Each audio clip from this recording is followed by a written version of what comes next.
సినీ నటి మంచు లక్ష్మి ఈరోజు ఉదయం తన సోదరుడు మంచు విష్ణుతో కలిసి తిరుమల శ్రీవారిని దర్శించుకుంది. వీఐపీ విరామ సమయంలో శ్రీ వెంకటేశ్వరుని సేవలో పాల్గొన్న వీరిద్దరూ మొక్కులు చెల్లించుకున్నారు. ఆ తర్వాత రంగనాయకుల మండపంలో వేద పండితులు వారికి వేదాశీర్వచనం అందించారు. అలాగే ఆలయ అధికారులు వారిద్దరికీ తీర్థ ప్రసాదాలు అందజేసి పట్టు వస్త్రంతో సత్కరించారు.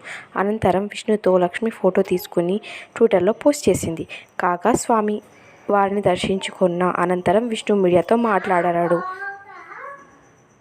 ఇప్పుడు ఆ ఫొటోస్ని మనం ఈ వీడియోలో చూసేద్దాం. ఈ వీడియో కనుక మీకు నచ్చినట్టయితే సినీ బస్ చాట్ని లైక్ చేయండి, షేర్ చేయండి అండ్ సబ్స్క్రైబ్ చేయండి. Thank you for watching.